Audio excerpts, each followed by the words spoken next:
Right, well, here we are. Today is Wednesday, August 8th, 2018, and you are on Calling Sacred Cows. You're watching Calling Sacred Cows. I'm Matt, and I'm letting you know that the stream is in a period of transition. In the process of trying to figure out what sorts of content would be best, and I have a few ideas I'd like to run by you guys. The first would be kind of a run through of what constitutes getting a classical liberal arts education. And by liberal arts, I don't mean what is currently understood as being liberal arts education. I mean a classical education. People nowadays generally run by the or behave according to the idea that a liberal arts education is going to reflect the most progressive parts of society, the parts of society that are moving in one particular direction. And I take issue with that due to the fact that if we go and we look at some of the more recent philosophers, they'll actually argue that there is a point to history. Even if you go and look at someone like Marx, he was kind of a poopy philosopher, but he did make the point that he thinks that human beings are basically headed to communism. And that'll take about 500 years, so or what, like under 400 years away from communism. So anyhow, there are all these people that believe that there's an aim to history, or that there's a certain pattern to history. Like there's the philosopher Vogelin, who believes that there are these experiences of transcendence, and they happen like every 500 years or so. Every 500 years, humanity gets this experience of transcendence that goes and enlightens us further and further and further. And of course, that means that he would be pretty millennial in nature, in that he just assumes that around the point of 2000 is going to be a huge paradigm shift in terms of philosophy. Now, maybe in terms of counting generations and looking at how people deal with philosophies, yeah, there are certain things that you can roughly pinpoint as happening every 500 years or so for the past 2,000 years, but generally speaking, I'd say that this idea that you go through all these experiences of transcendence and somehow change the essence of who you are as human beings is complete hogwash. I've found that certain adaptations that we make allow us to deal better with human nature, and other adaptations are actually maladaptations. So basically, when you're dealing with all of these things put together, you wind up pulling a lot from the garbage heap of philosophy. And pulling from the garbage heap of philosophy isn't going to do anybody any good. So when I say getting a classical education, I'm referring to the basic,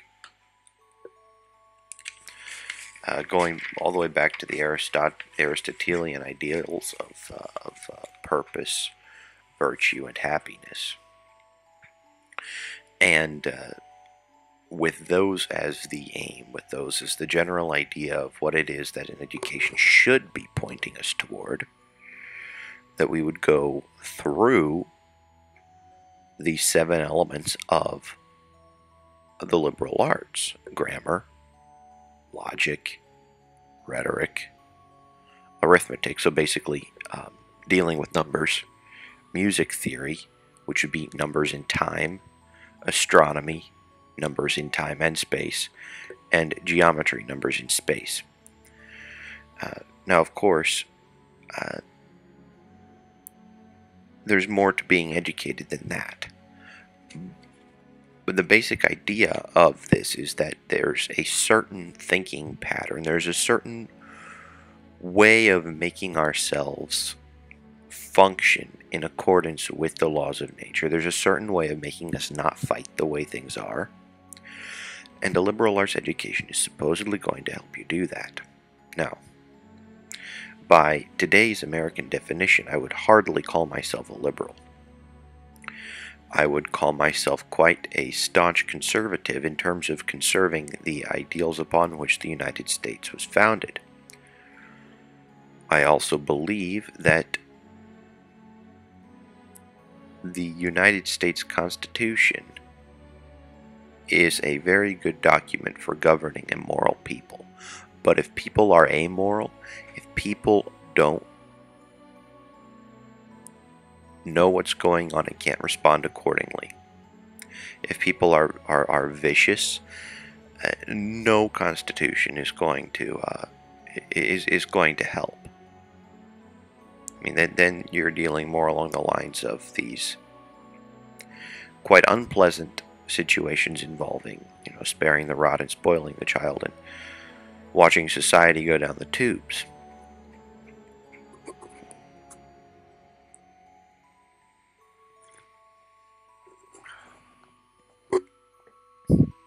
So, one potential way that we could be taking this stream is that of going through some of the classics, of just plowing through it all and reflecting on it. Not in any kind of a way that we would in any current institutions of learning, but in the kind of a way that people would have done it a long time ago. We now have the platform. We now have YouTube. We now have BitChute. We now have all sorts of other media available, so that would be a very good opportunity at giving everyone watching this some of the core elements that people have had throughout history that have actually caused real progress, that have caused great benefit to humanity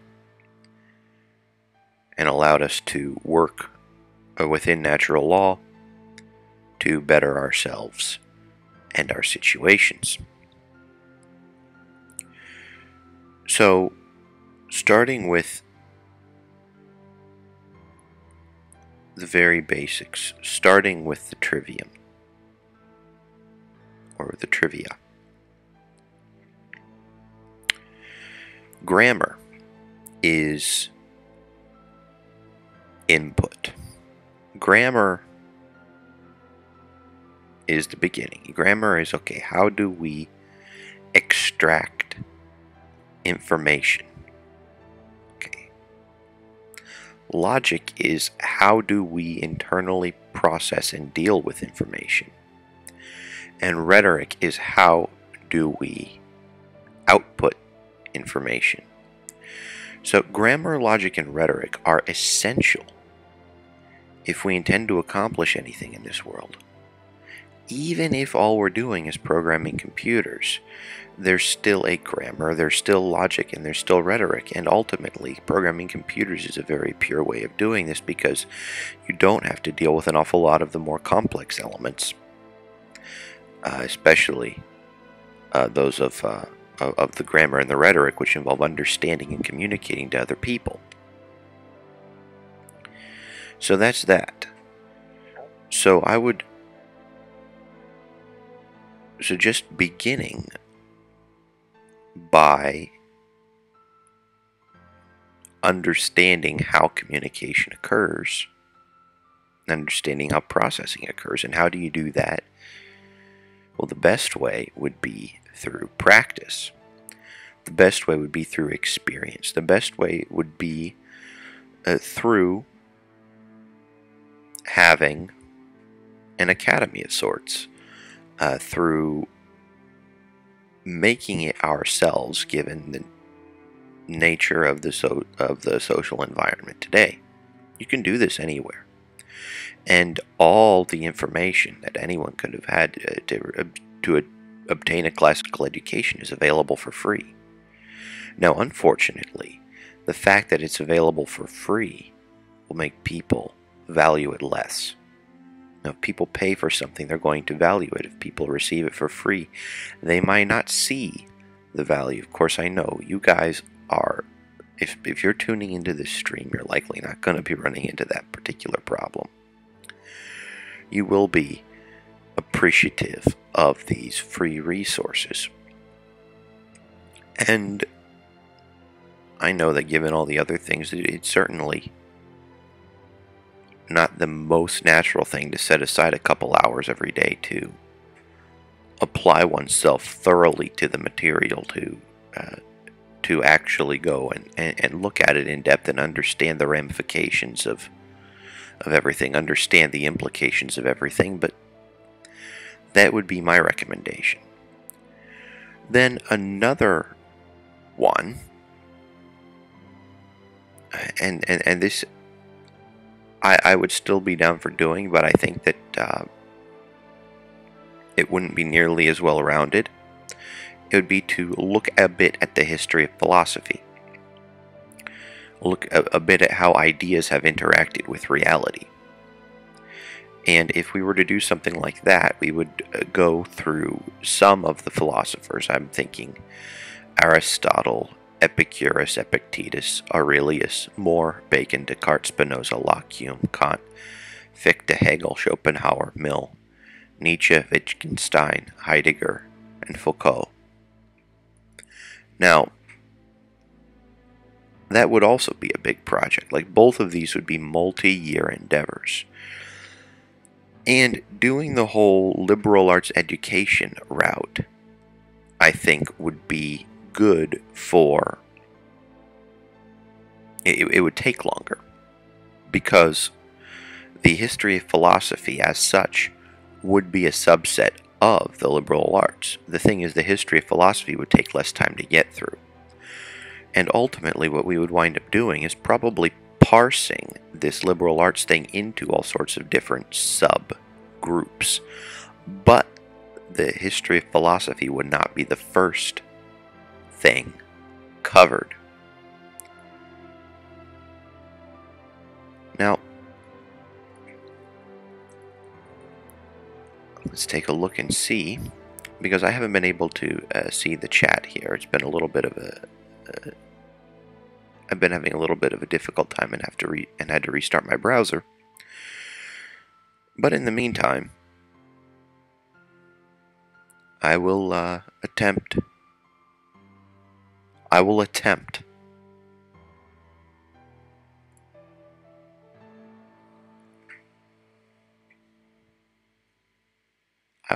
to look at the chat.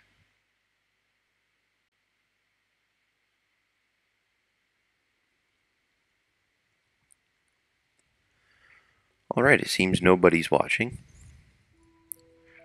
Which is all fine and good, because people will start watching this later. And this is also the Tuesday night, Wednesday morning stream, so that in and of itself makes it a little more difficult.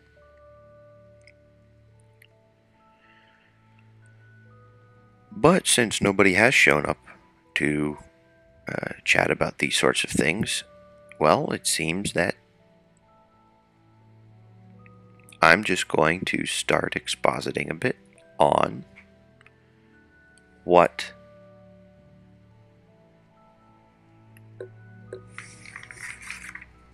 might be the motivation of trying to do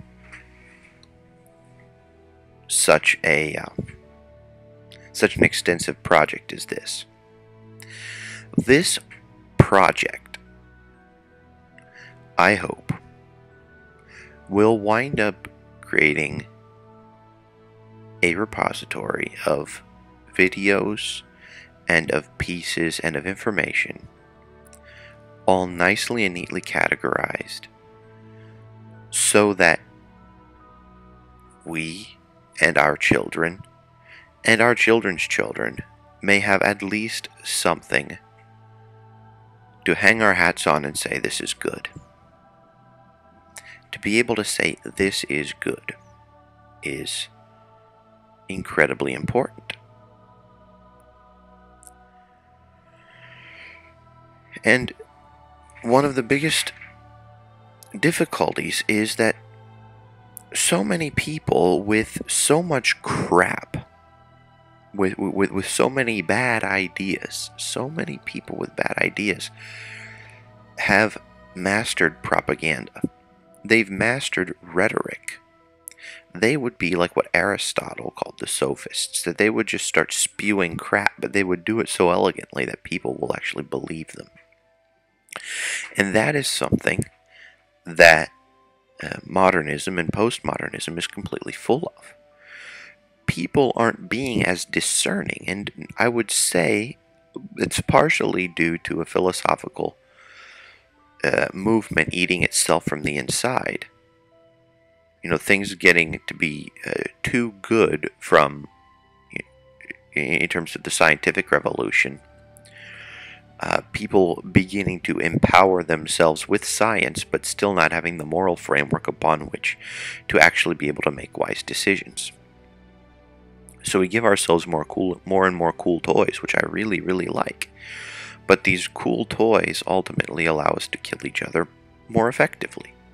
They allow us to do all these things that are in the nature of human beings to do better. So that makes the best of us better and the worst of us worse. You get the entire spectrum of what human beings are capable of, and you put a megaphone on that. And the further we go through history, the more technology exists, the more of a megaphone there will be, the more of an accentuation there will be of humanity.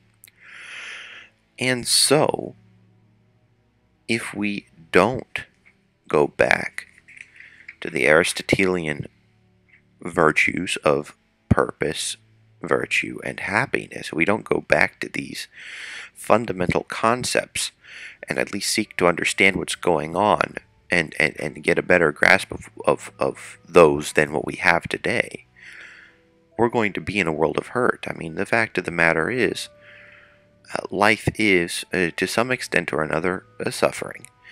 And we're all going to have to deal with it at some point. Like, there are certain realities that none of us are going to be able to avoid no matter how much we try. But we can still prepare by making ourselves as good as we can be.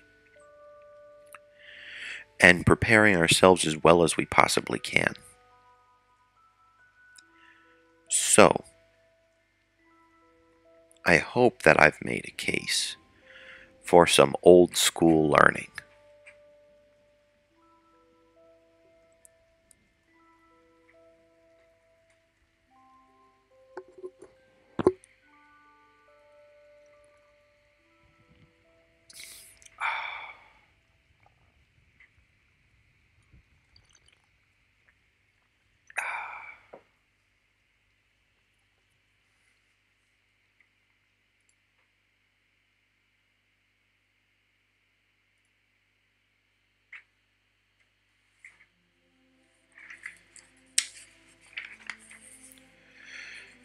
So, due to the fact that pretty much everything before modernity was demonstrably good, and even a lot of what subsisted within modernity was good,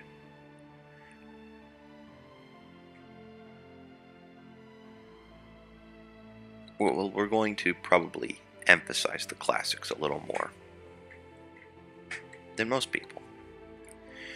Now, I've been looking at basic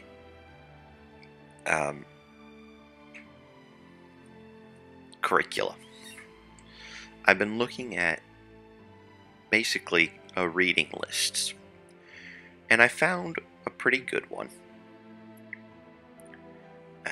that goes through Greek civilization and the classic liberal arts, Roman, medieval, and Renaissance periods, the Enlightenment in the 17th and 18th centuries, and the modern world in the 19th and 20th centuries. So, at least the first two sections are really, really good. And the Enlightenment is kind of hit or miss.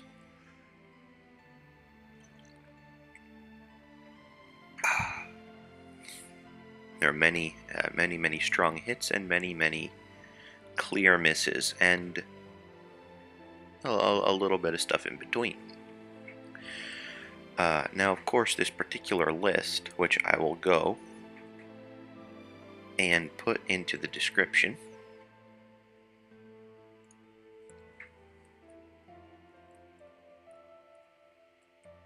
there we go. How to get a liberal arts education without going to university. That seemed to be a pretty good list of resources, although I would say, based on what I see, it would be incomplete, and especially incomplete with regard to what philosophy is included. For example, as far as Aristotle goes, we're recommended to go through Poetics, Physics, Metaphysics, Nicomachean Ethics. Nicomachean Ethics on generation and corruption, politics, parts of animals, and generation of animals. And then later, we're expected to go through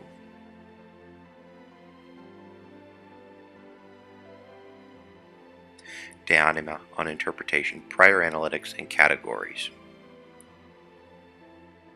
Right, and we're missing quite a bit. If I were, I would also have, for example, posterior analytics on sophistical refutations, and a couple other things.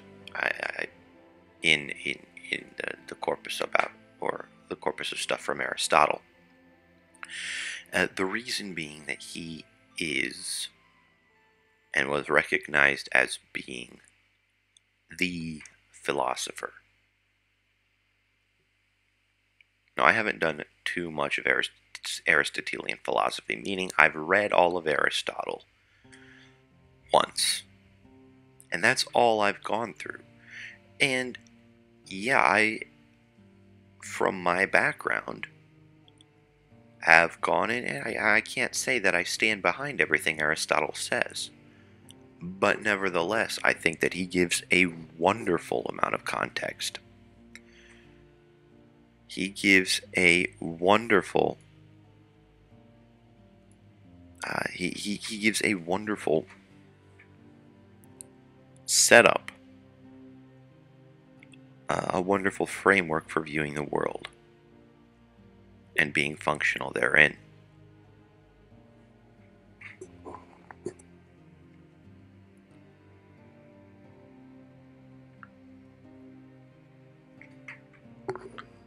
And although I don't particularly agree with the Epicurean school of thought, I'm much more Stoic in nature. I still think that talking and understanding the context, especially the reactionary nature of what Epicurus was putting out, makes sense. And the curriculum that I was suggesting doesn't have anything from Epicurus. Now, fortunately, we do have a little Herodotus and Thucydides. We have some Euripides. But, interestingly, Epictetus and Aurelius go unmentioned. So, what it seems like I'm going to wind up doing, if you guys are interested, is going through this general reading list and then supplementing it with things that I consider important. And this is no easy reading list. I mean, the first year we read the Iliad, Odyssey, Agamemnon, Libation Bearers, Eumenides, Prometheus Bound. And that's about 5% of it. The second year we just start off by reading the Bible. Right? And there's a great amount considerably greater amount of Christianity stuff due to the fact that we're in the West and we're talking about the Roman, medieval, and Renaissance periods. So that winds up contextualizing a whole lot of stuff, but then you wind up having to kind of cross over from philosophy into theology and understanding that whole system, and giving a completely different paradigm for thought than the ancients had, even though that which the ancients had, it was generally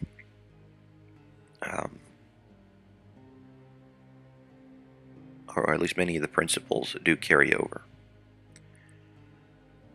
Of course, the Christian narrative has changed the world to quite a great extent and needs to be understood. But because it's so very complex, well, fortunately, it was an awful lot less complex back in the medieval days due to the fact that it was much more centralized. We can get an understanding of what it is that's fed the engine that has kind of kept society moving. And of course we can see throughout all parts of history a lack of sound knowledge as to how things worked was a general impediment to the ancients. The overarching power of the church, meaning the geopolitical power that the church wound up having, was kind of the problem that people had in the medieval ages. The Enlightenment is interesting because you have this gigantic middle finger being stuck up in the middle of the Enlightenment. That is Kant, who writes his Critique of Pure Reason, which ultimately people don't react appropriately to, and that leads all the rest of philosophy into basically trying to prevent modernism from devolving into its natural end state of postmodernism, which we wound up reaching anyway. And then in this modern world, 19th and 20th century world, postmodern world, we wind up getting a whole bunch of fragmentation. We wind up getting a whole bunch of people with a whole bunch of different ideas. And some of them are still good, most of them are bad, and we're still waiting on history to show us which ones are good and which ones are bad, except if we go and we actually use this up here, we can get an idea of what it is that actually is going to stand the test of time, and it's not going to be most of what it was that was happening this past century or so. Or yeah, the technology is great, but our philosophy, woefully inadequate as it is. I mean, you can't fill a thimble with it. I mean, it's either an ocean full of crap or a thimble full of good stuff. Anyhow, moving on from that point, I think our next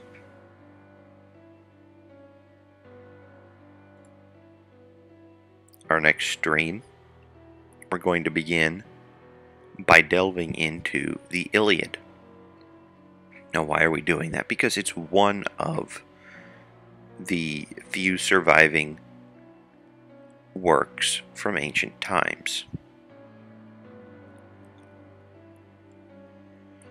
There's the story of Paris and Achilles and Helen of Troy, and ultimately we can see through this literature that was originally passed down as oral tradition,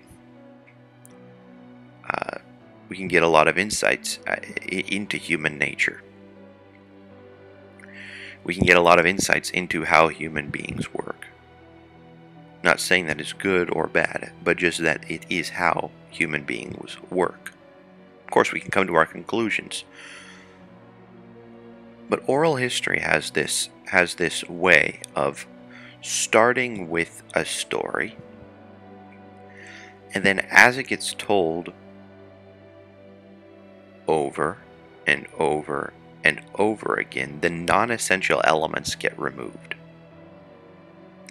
The non-essential elements of a story get removed, and thus, because the essence of the story is what remains,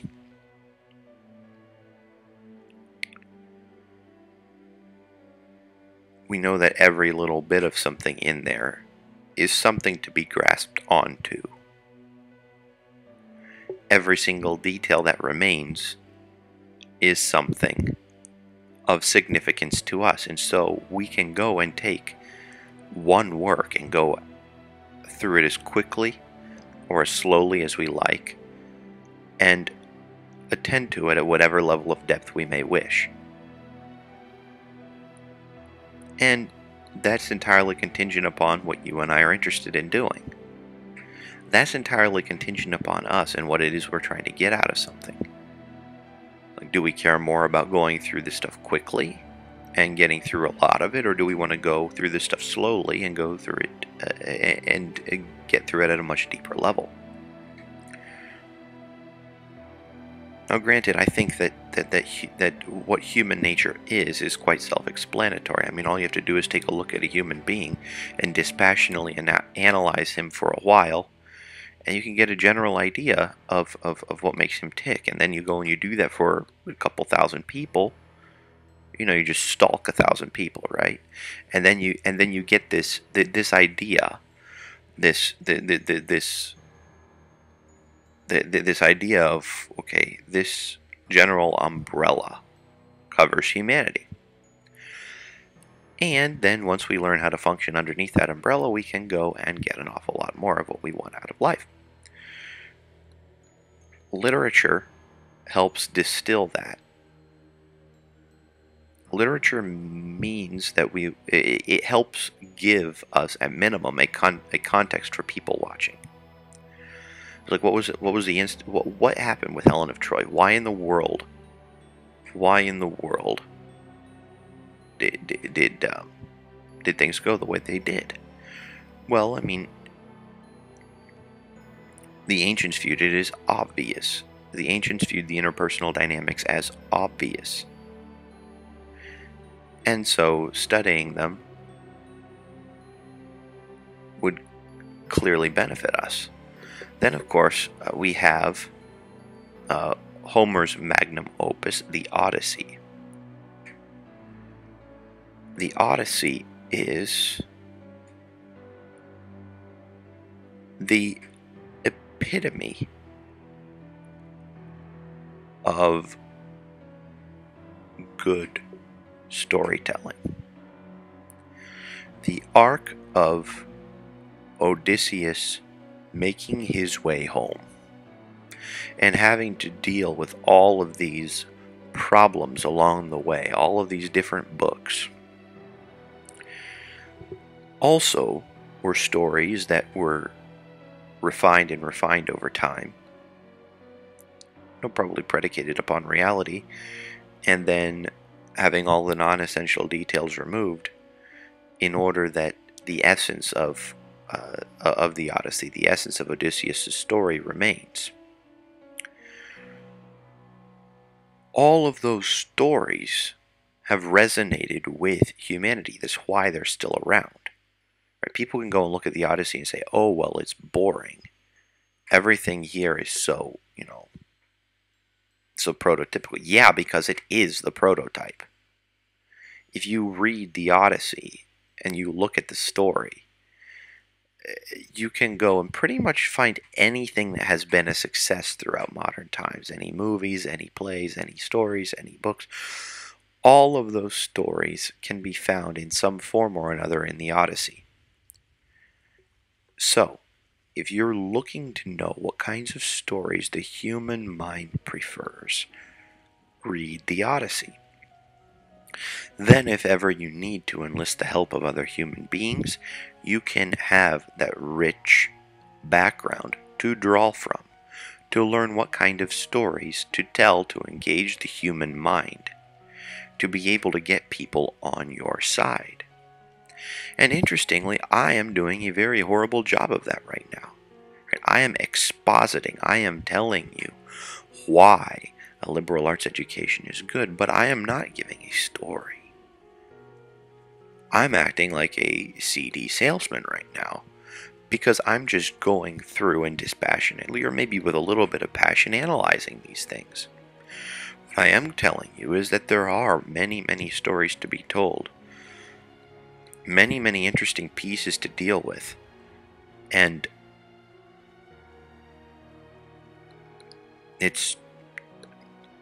there is so much depth and so much content that we can go through that, getting this kind of an education could last a lifetime.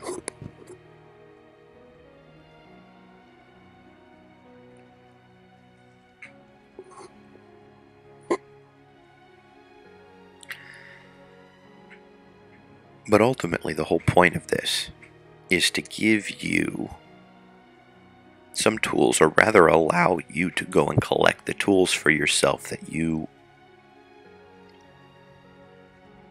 can use to make your life better. Because ultimately, if we look at the end of anything, the things that wind up lasting are the things that help us. We live what? We've lived anywhere from, on average 20, 30 years to now 70, 80, 90 years. And our lifespan is going to continue to increase, I'm assuming asymptotically, but I'm not sure yet. But our lifespan is going to continue to be getting higher and higher. And so the things that we wind up distilling from history are going to have to be useful to us, because ultimately the only things that we leave behind are our genetic material and our ideas. So having children and inspiring future generations, and being able to take care of our children, and being able to take care of ourselves, and being able to hopefully generate some sort of a sustainability for our progeny is important. And so what it is that has lasted through the ages is by definition going to be conducive to that end. It's going to be conducive to that end, because we wouldn't have kept it if it wasn't. The stuff that didn't work, especially during the harder times, would have died out.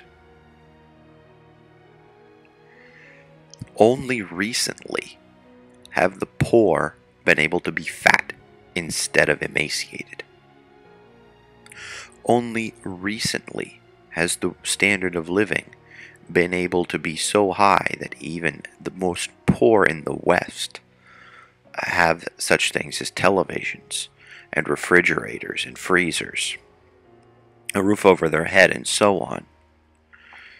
Western life has gotten to be so good recently that we haven't had to have the same kinds of struggles that people wound up having for all of history before that. So it's a little bit more difficult for us to distinguish good from bad, because the baseline is so high. So some of the best ways of helping us discern that is by looking at when times were tough, what lasted. And when times were tough, what lasted are the classics. They are what we know to be the classics.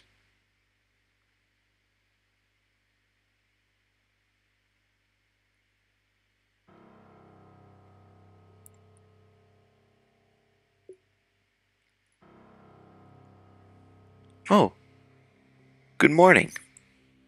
And how are you doing? I see 2 people have shown up just recently. Welcome to the stream.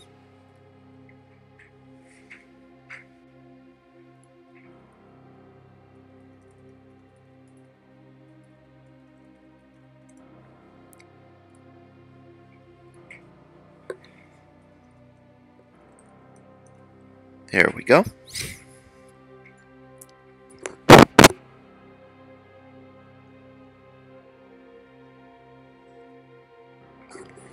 I don't believe I've seen you around. Where are you from, and what brings you here to watch the stream? Anyhow, while you're answering that, I'll go and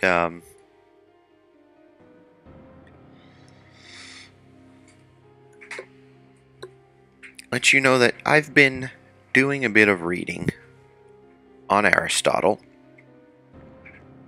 and I've been reading a bit of his work on rhetoric. And he unabashedly says things the way they are. He unabashedly lets people know that, hey, the way people see you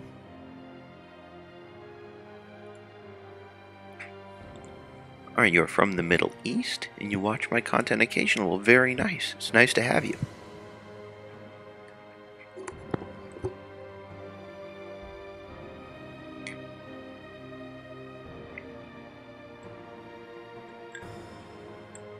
Do you come from a region where this wonderful beverage originates?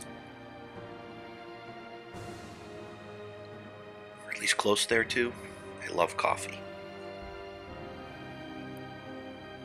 See, we were talking about things that wind up helping us, or the things that last, and coffee is one of those things that has lasted from the moment it was discovered.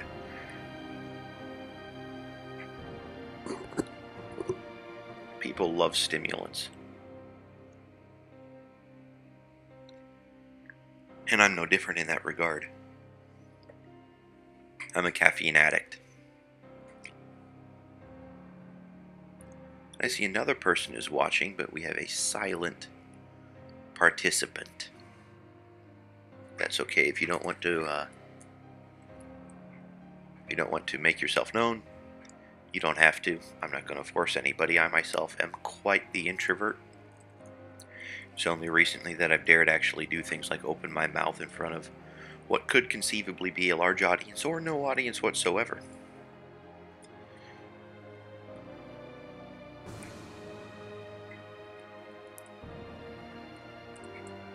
So Zaid, is that how your name is pronounced? Zaid, what sorts of philosophy, if any, have you encountered? What sorts of ways of viewing the world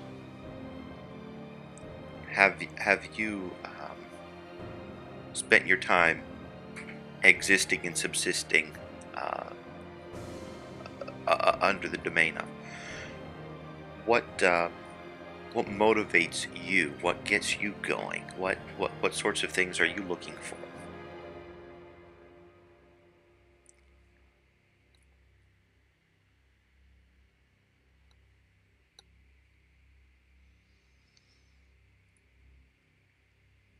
Alright, now we can go back to here.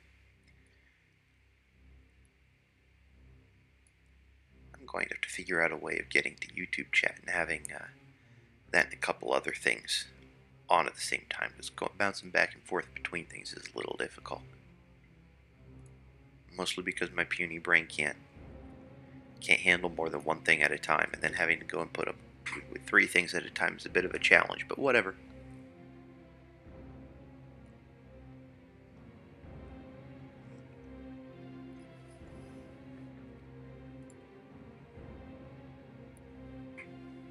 Yeah, I know it was a bit of a comprehensive question, and you only have like what, 200 or 300 characters. Okay, ontology.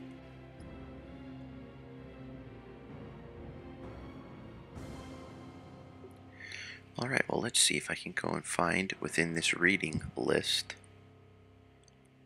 There's Lucretius.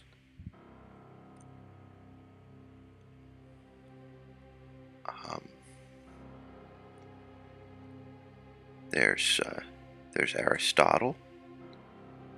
I think Lucretius could conceivably help.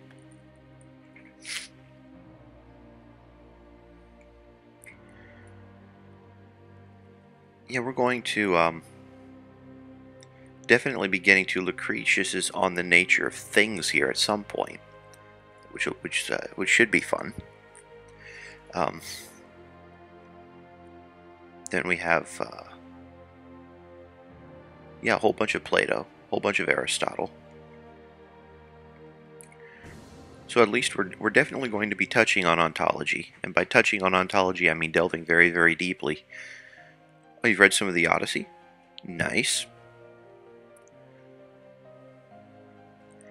Yeah, literature is one of those interesting things that it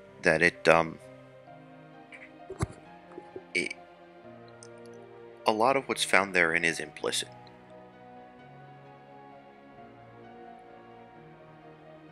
Literature finds a way of making the intuitive concrete. And so analyzing it basically necessitates going backwards through the process of going in and inducing the hello, Mr. Sanderson, uh, of in of inferring the abstract back from the concrete.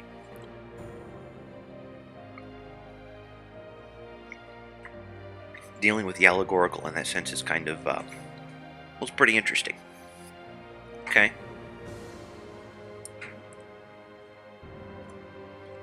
So yes, if I can go and find you one of the classics. I don't know if you've read On the Nature of Things by Lucretius.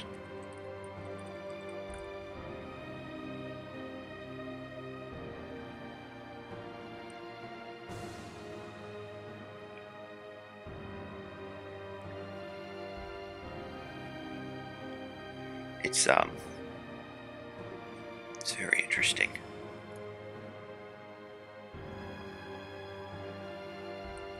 Here we go.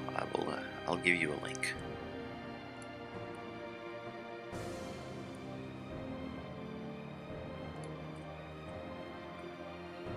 Here we go. Boom.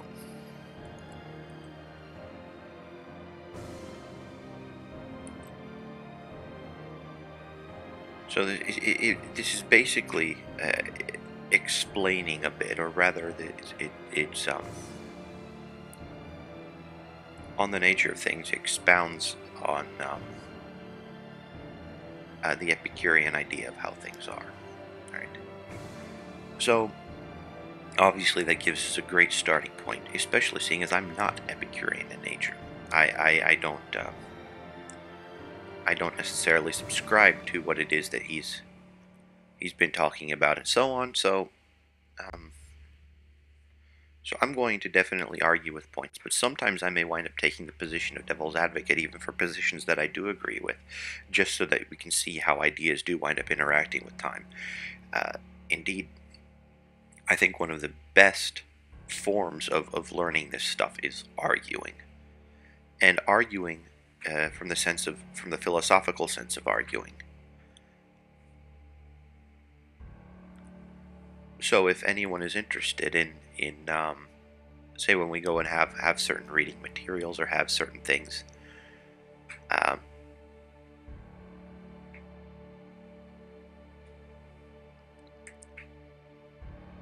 if anyone's interested in doing that whole arguing thing, you're more than welcome to join with video if you like, join with voice if you like, or definitely participate in the chat.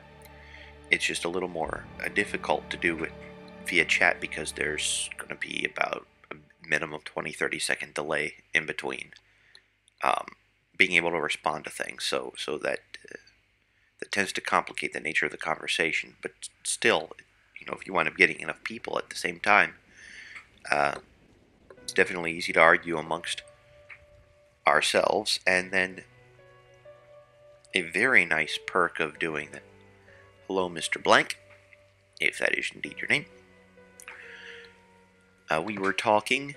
I don't know if you were here, because I can't see who it is that was showing up. But we were talking a bit about what constitutes a liberal arts education, and what, especially in ancient times, what has withstood the test of time, made it to the present, and so on. And so we were basically discussing whether or not the next step of CSC, and the times of having morning coffee with me, would be conducted more along the lines of having it be pure philosophy going through Aristotle, Epicurus, Epictetus, Aurelius, Moore, Bacon, Descartes, Spinoza, Locke, Hume, Kant, Fichte, Hegel, Schopenhauer, Mill, Nietzsche, Wittgenstein, Heidegger, and Foucault. Or, if in addition to doing that, we would go and look at some literature and look at some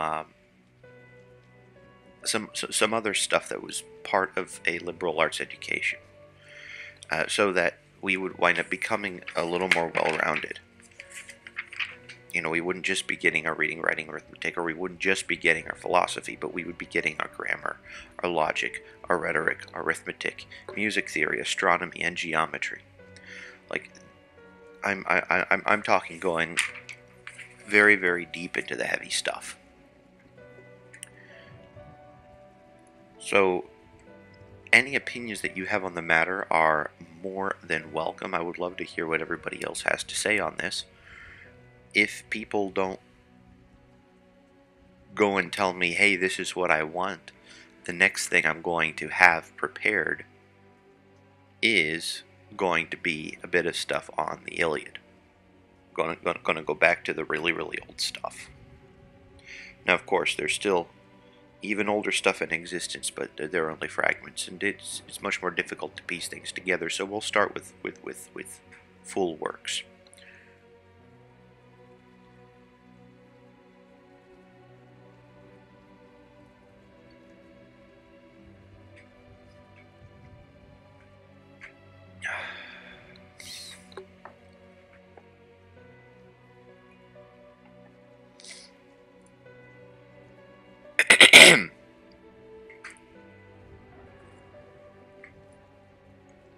It'd be very nice to have wait a minute, I think I can pop out the chat. I'm not sure. Automatically block bad words in chat by adding them to the blacklist available from the community settings page. No, I don't want to do that. Ha! I just popped out the chat. Ha ha ha ha ha. Now I can have the chat here and actually see what I'm doing.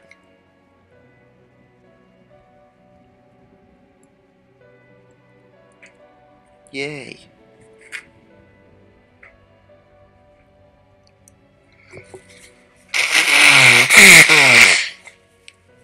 Hey, I'll bet you there's conceivably some sort of a way of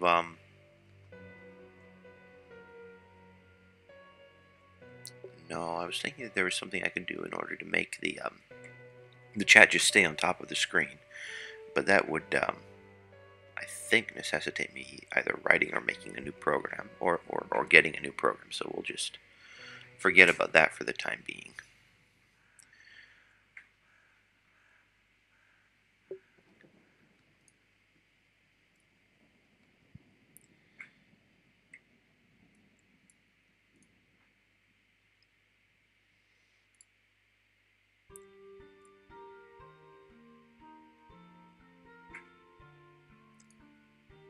So let's see, did I put the on the nature of things?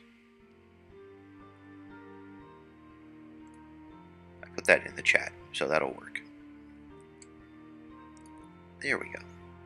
Alright, we've been going for 53 minutes and 57 or so seconds.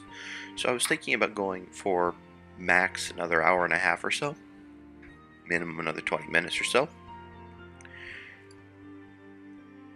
But I really would be interested in hearing what you guys have to say, or what you guys would like to see.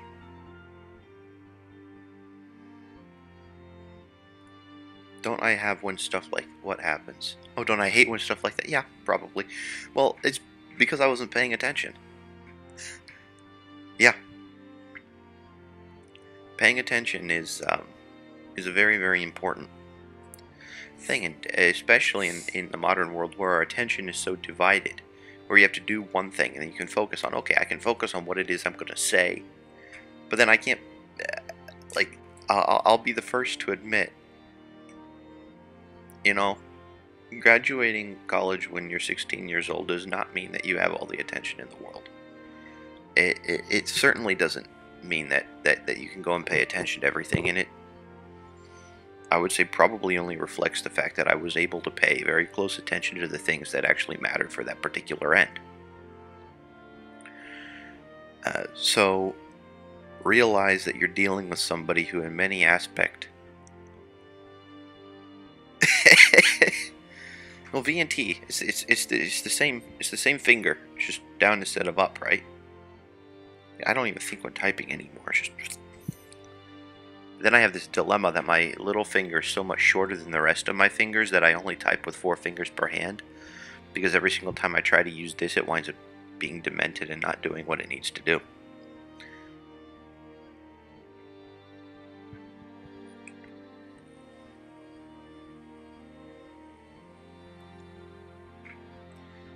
So anyhow,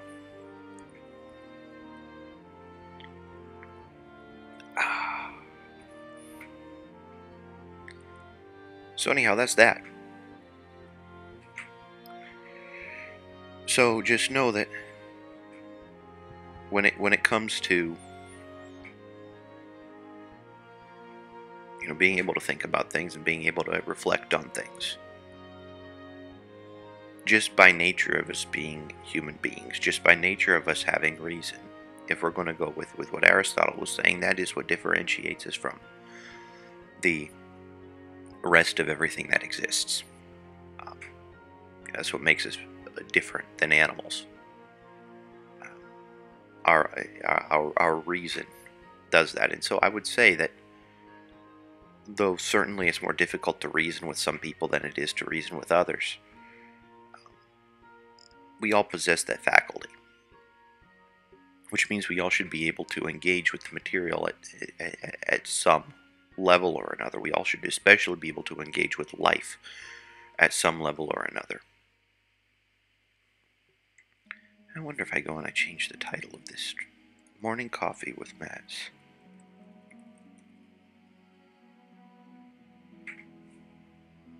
There we go. See how that works. It's interesting, I never once thought that I would actually be talking too much about the liberal arts.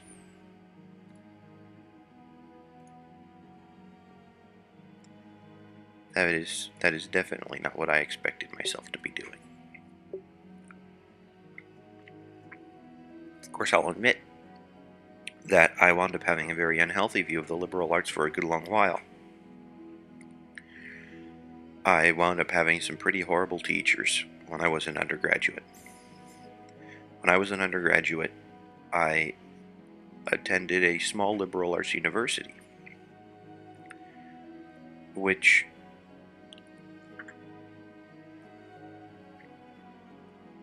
largely meant that the core classes didn't teach us anything. The core classes had such a leftist spin to them, and by leftist I mean from the perspective of the United States, the right and the left, that it didn't, that particular core curriculum didn't, I guess, what the teachers opined on the matter didn't match up with reality. And so when I would go to class, I would be ready to discuss the actual material and the essence, and I would come to these conclusions that I thought were completely reasonable. And then I would completely have them shot down. And, which is interesting because it was a Catholic university, and my opinions came from a perspective of understanding the Catholic faith. And even though I'm not Catholic, there are a great number of the tenets of the Catholic faith with which I wholeheartedly agree. So, going and basically saying, well, this is what the Catholic Church teaches on the matter, or this is what Catholics believe on the matter, or this is the Christian perspective on something, that went over like a sack of bricks, or a lead balloon or something like that, whatever the metaphor might be. And so I got the idea that, well, a liberal arts education is nothing more than leftist propaganda, which is what it currently is. But that doesn't mean that it was that way all throughout the course of history. Now, you always wind up having crazies, and you always wind up having extremists, and you always wind up having people that could conceivably ruin something. But that doesn't make the education in and of itself, as a function of what it should be, bad. That just means that the teachers are incompetent nincompoops, or even worse, ideologues that want to brainwash impressionable people by manipulating them with grades and social pressure.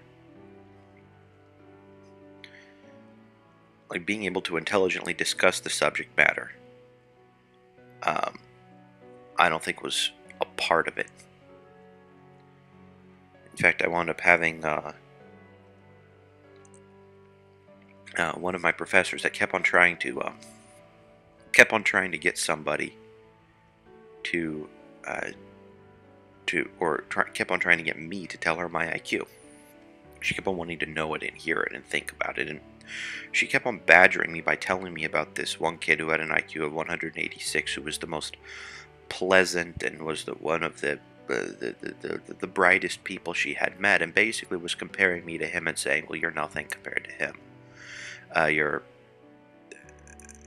You're dumb. Basically, she was trying to bait me out. That if I was smarter than him, I would clearly have taken the bait and said, okay, my IQ is higher than that, or whatever. And I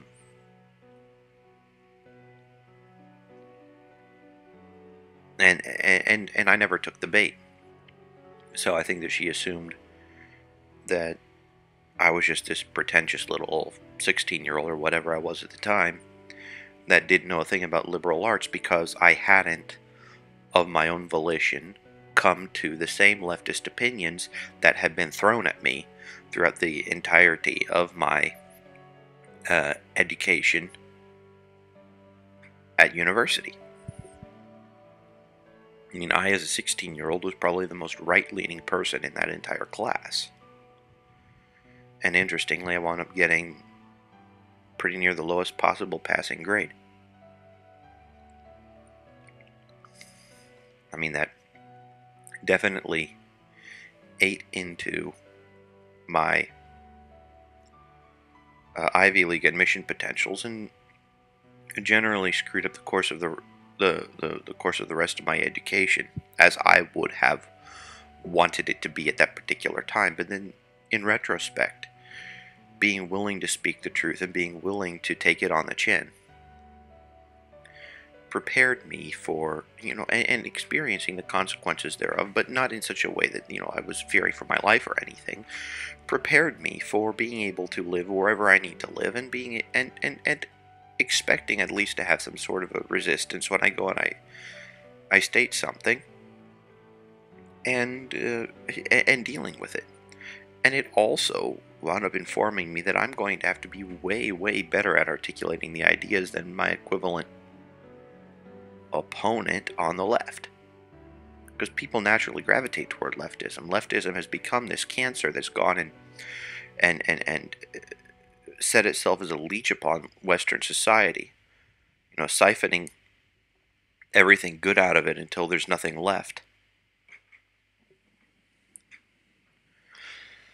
And because it's always easier to be amongst the takers than the producers, because it's always easier to be amongst the people that whine and complain rather than the people that do something, it's just a function of wanting society to go on. And that's why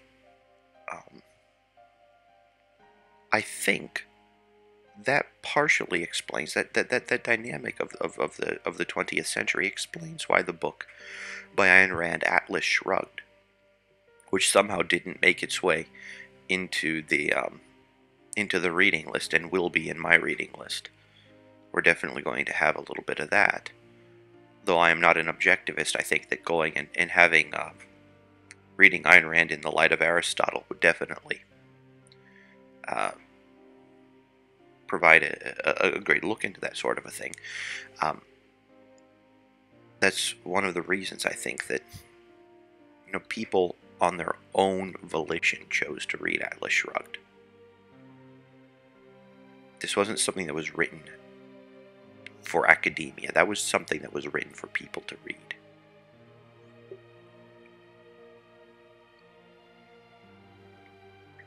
And so it quietly wound up becoming one of the most influential books of the 20th century.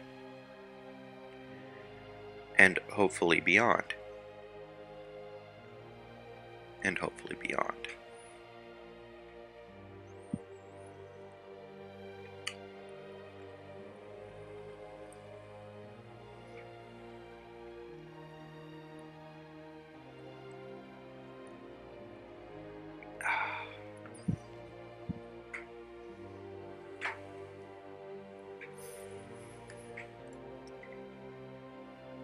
So with that said,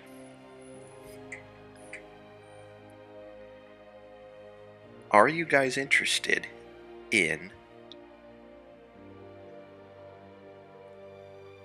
getting a proper liberal arts education along with me, who's basically just this this nincompoop searching to do things in a non-leftist way?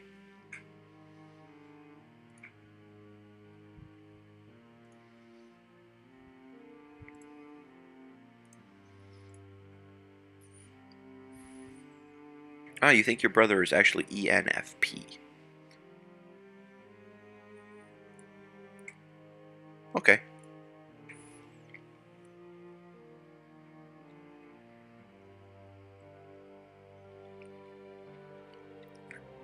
I don't know many ENFPs, actually.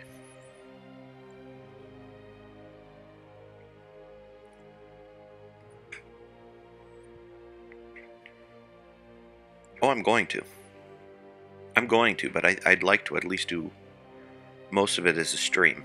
Because in addition to streaming, okay, so let's say streaming takes me about an hour of prep every day. Or more.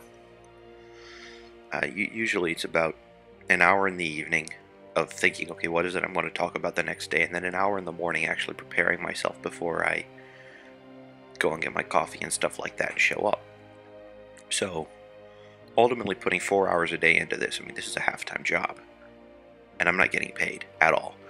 So, going in and posting videos in addition to this might not be the best course of action for me to do currently. Now, I would be more than willing to do that if I could.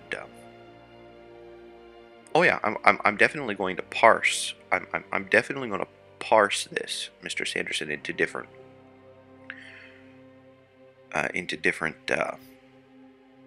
subjects, and put together the playlists. In fact, I think what I'm probably going to wind up doing is once I get enough videos, actually coming up with a document and just having this Google Docs doc that I keep on adding to, and then having this interactive integrated table of contents where you can go and search based on different keywords and then find the different videos that would be associated with these topics. But yeah, I'm not able really to devote too much more time than what I'm already doing to it, because I'm doing this 4 hours a day. Or, and if the stream goes longer, I'm doing it 4 or 5 hours a day. 5 days a week.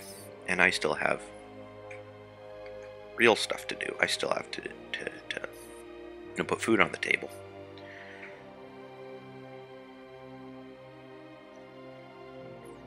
So, I mean, if you want to be able to make it possible, then just cover my living expenses. I have a PayPal and I have a PayPal account and a Bitcoin wallet in the description. And if any of you are interested in helping cover my living expenses so I can do this, have at it. I don't have a Patreon yet. I'm not going to do that until I wind up getting more subs, probably about 500. And after that, I'll do a Patreon launch and see what happens. The fact of the matter is, I'd love to be able to sit here and talk about this sort of a thing. I'd love to be able to help people get an education in these matters, because education is so very, very important to me. But then there's also the element of getting paid for my time. And I know it'll eventually happen when I wind up reaching enough people that wind up finding what I'm doing valuable enough to send $1 or $5 or 20 or 50 my way, but we'll see. We will see.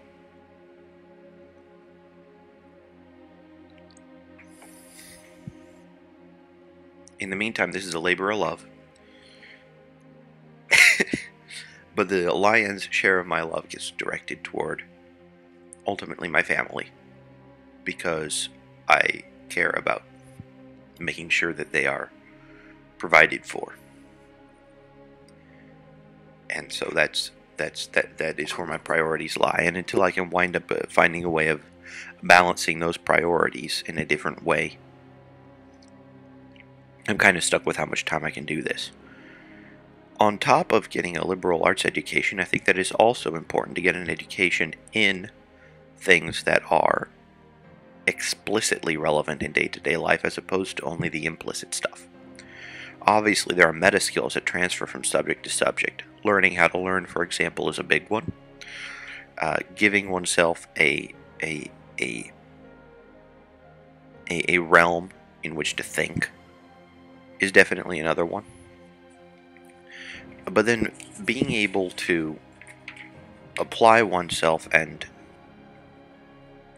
actually bring home the bacon. Being able to say, okay, I'm going to write a computer program. I'm going to build a bridge. I'm going to start a farm. I'm going to learn medicine and become a surgeon. I'm going to do all these different things. Well, that is also very important. So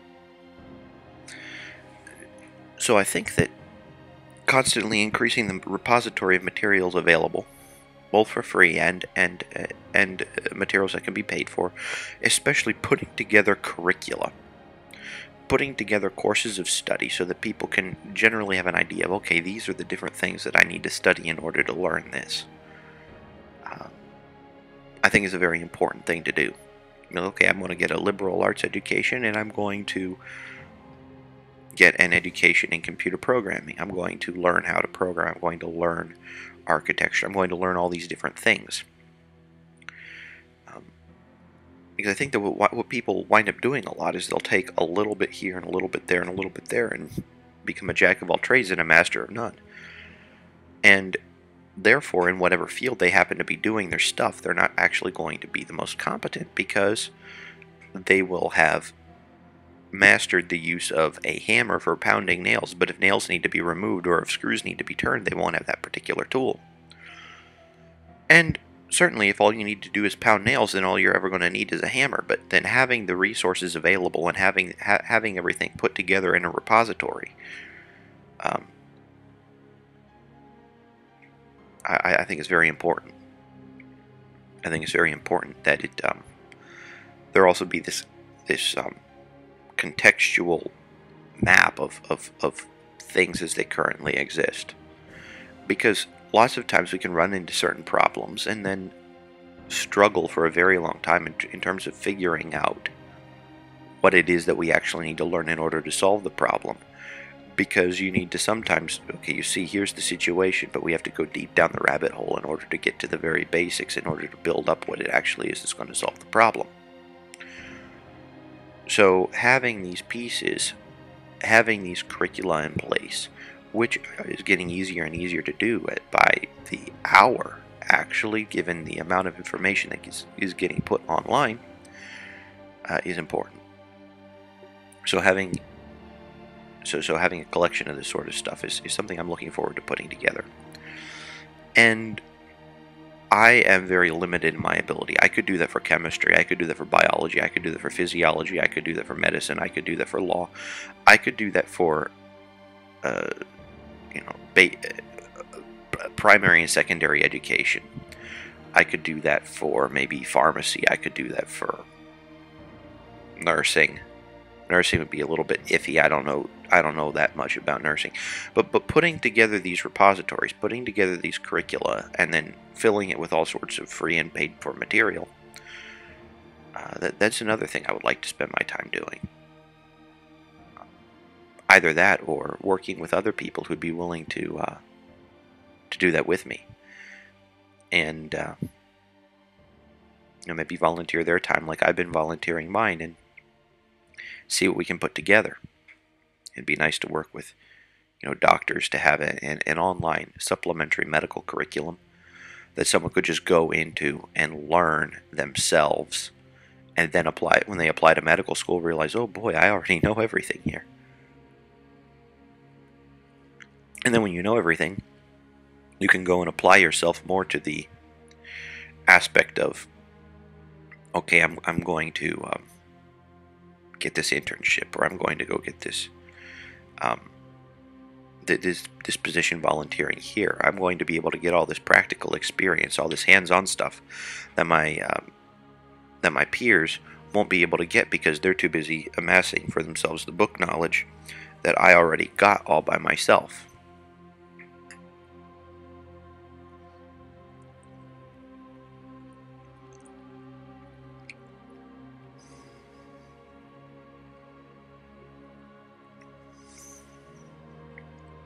I think that amassing context is incredibly important, and the earlier one can do it, and the earlier one can make all the connections and continue to make connections throughout the course of their life, the better position they're going to be in order to make good decisions.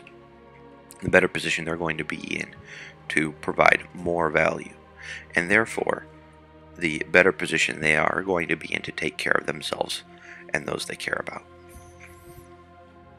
Now, for those of you that have already gotten to that point in your life where you already know everything you need to do in order to get by, and you already do continually educate yourself, that's amazing.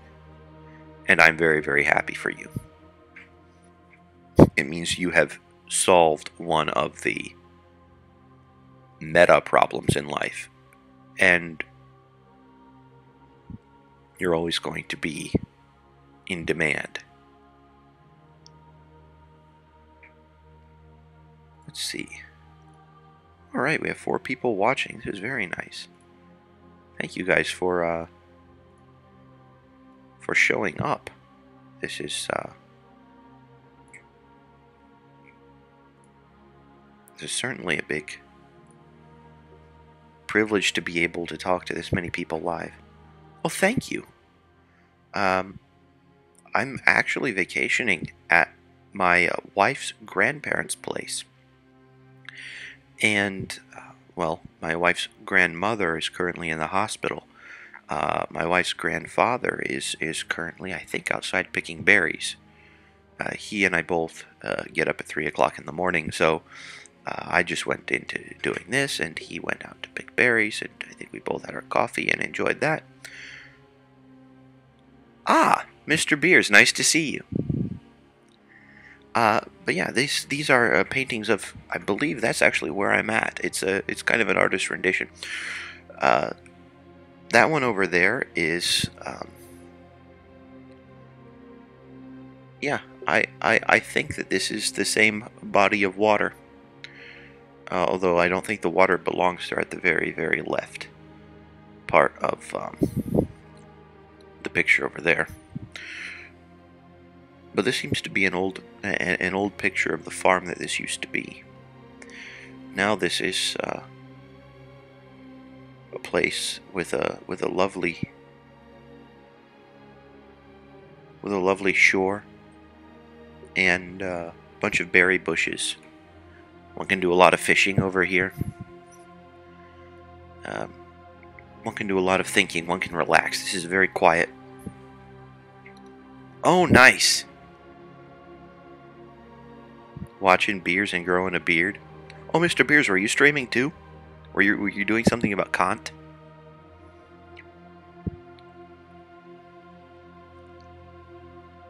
See, I can't even see how many upvotes there are, so I don't worry about it. Mr. Beers is the PR guy. Of course, I probably should learn how to do that too. Rather, I should probably focus on it.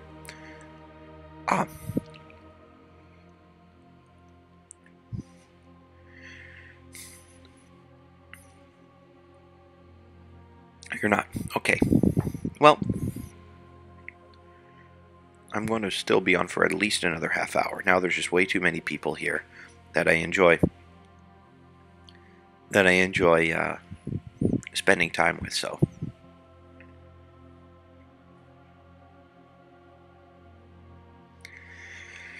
Fueling the conversation with something else.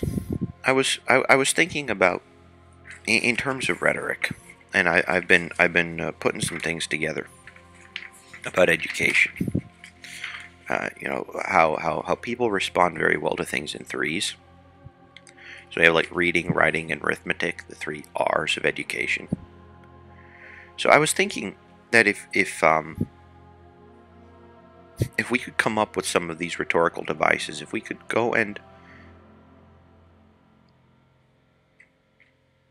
you know, think about what it is that we're trying to accomplish, and then put it in terms of these things of 3, so that we wind up having easily repeatable slogans and essentially elements of propaganda, to be able to propagandize getting a good education, to propagandize autodidacy, to propagandize coming together as well, and bouncing ideas off of each other and so on. That would be awesome. Like currently, I've thought that, well, the current educational paradigm is sit down, shut up, and stop driving me crazy. And, you know, maybe it should be stand up, speak out, and stamp your mark on the world, or something along those lines. But if you guys can come up with things of that nature, that would be lovely. I would love to hear how you would go and market this, either to your friends, your family, your children, friends of the family, people that you know. How would you get these ideas to resonate with them? And I know this is definitely a more long-term project in terms of thinking, but if something does come to mind, I would really love if you would share it. And speaking of which, I think that in the Poor Gifted support group, someone might have made a blog post that I didn't admit because I wasn't able to actually see it.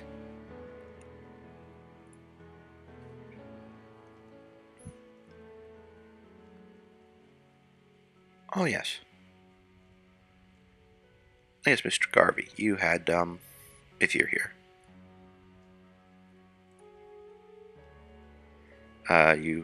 you had the video of Sofia Kornienko, and so on. But anyhow, moving on. Yeah, I think that you know, having these things in threes, you know, pathos, ethos, logos, stand up, speak out, and stamp your mark on the world. Life, liberty, and property. You know, Father, Son, and Spirit. Reading, writing, and arithmetic. All these kinds of things. Or what is it? Caleb says the milk is out of the glass, the cat is out of the bag, the genie's out of the bottle. Or actually, I think he says it in the order: the genie's out of the bottle, the milk is out of the glass, the cat is out of the bag. You know, that's a nice way of saying the inevitability, or that's a nice way of stating the inevitability of the collapse of the modern thinking paradigm, which, by the way, I love.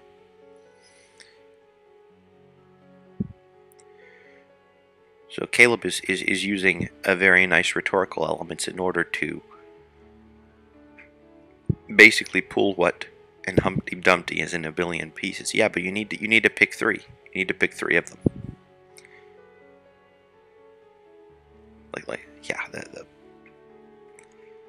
The genie's out of the bottle, the milk's out of the glass, the cat is out of the bag.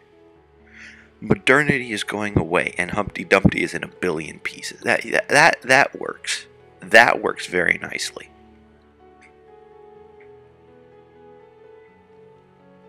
So yeah, just come up with these things yourself. I I'm pretty sure that if you go and you say that those things are brilliant, Mr. Sanderson, you can come up with equally or more brilliant things. I mean, we all can. I'm just at the point of, you know, trying to think about how to put complex concepts in simple terms, and certainly it's not that hard, but it takes an awful lot of effort. Going from grammar to logic to rhetoric isn't exactly an easy process. Of course, it's trivial, right? Because it's part of the three uh, arts that everyone should learn. But making that leap from logic to rhetoric, I've always found to be difficult. Because it involves not only distilling the essence of what you're trying to say, but communicating it in such a way that people will actually listen. And though it is, people will respond better to the truth than to a lie, oftentimes the lie is easier to communicate due to the fact of it being more simplistic.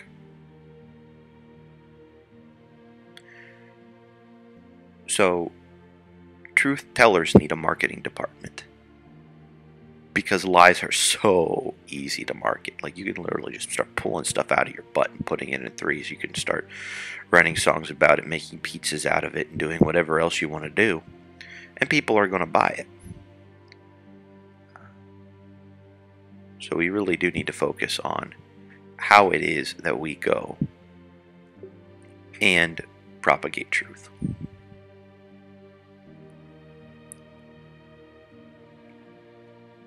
Interestingly,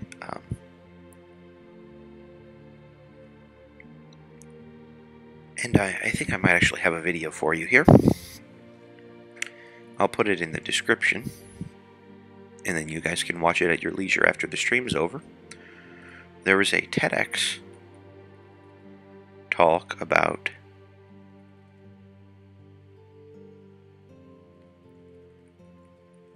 something like rhetoric, speaking like a leader or something.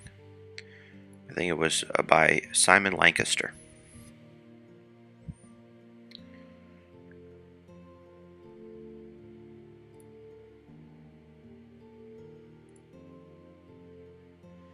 I think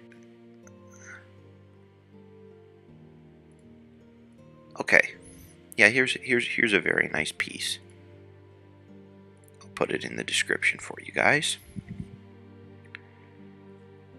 How to get a liberal arts education. Now, I don't necessarily agree with the perspectives of Simon Lancaster, but I do agree that people should be taught rhetoric.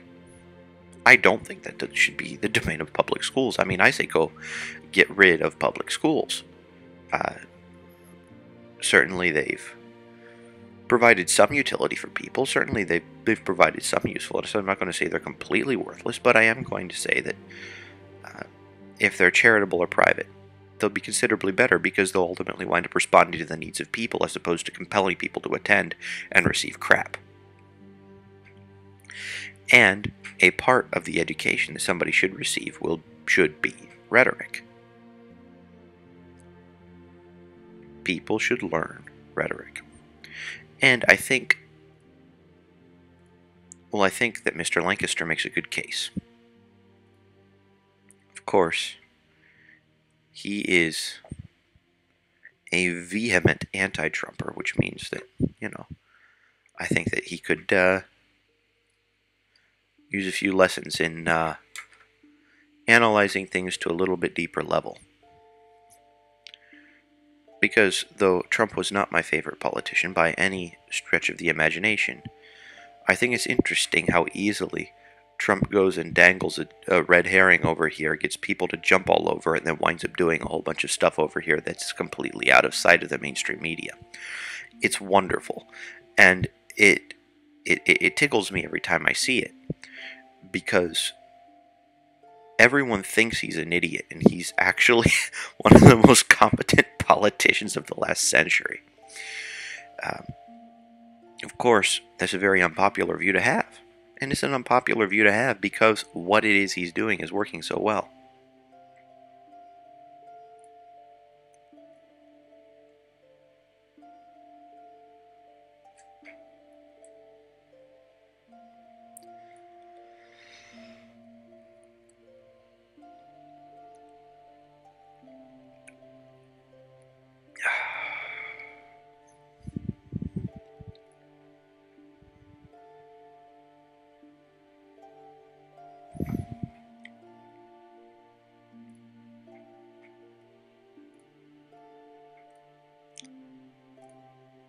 And Humpty Dumpty is in a billion pieces.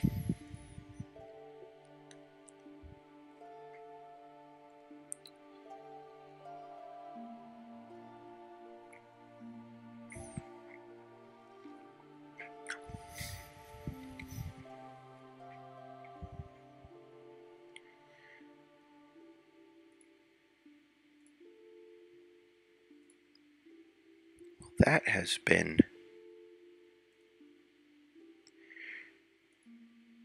pretty enlightening.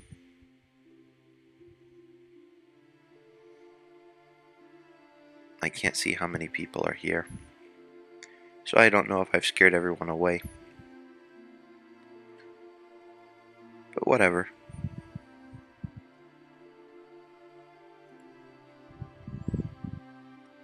This has been quite cathartic.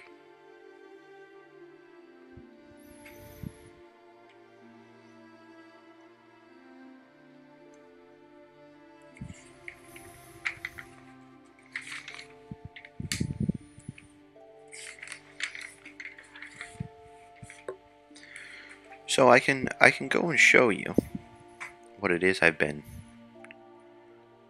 putting together. And hopefully I don't wind up killing this.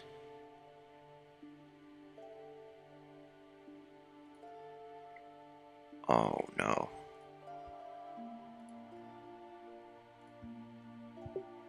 Let's see if I can pull this together. I'll take a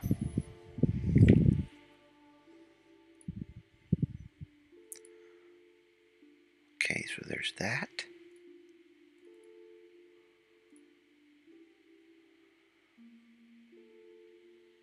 I'll take a screenshot or something like that. Or perhaps a screen capture, I don't know. I don't even know yet how I'm going to do this, but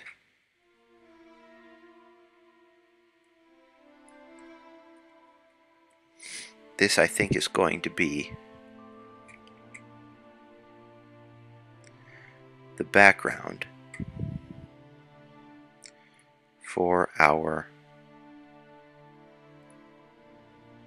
I can't paste a picture into the chat.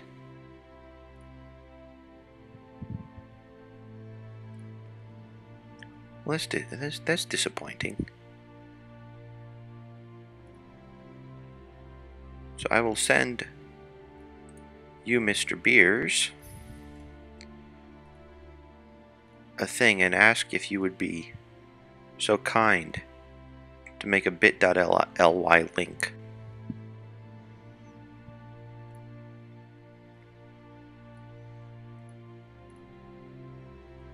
This particular picture, or to give your own feedback on it.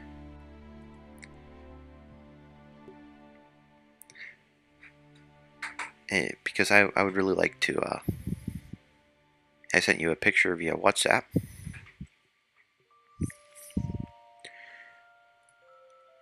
And I don't remember the details on how to log into my account that I can use for making bit.ly pictures or whatever, but it would be very nice if you could. A personal failure when you're swayed by rhetoric? Ah. Willy Wonka's running the meat industry. Oh man, am I glad these things are going to be remembered forever.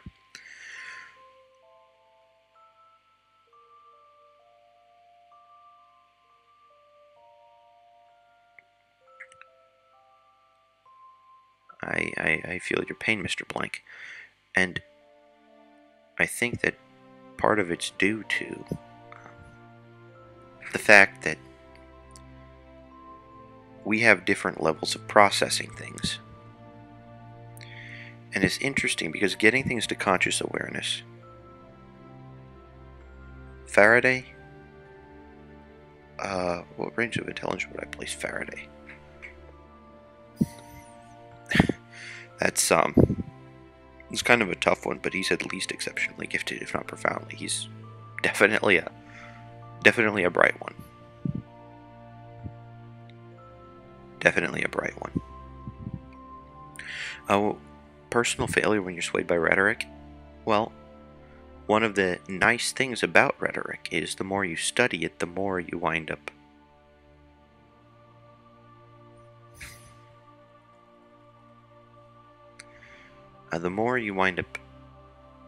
studying it, the less you wind up being susceptible to it, because the devices used wind up constantly surfacing as part of your conscious awareness. Now, of course, you can go and decide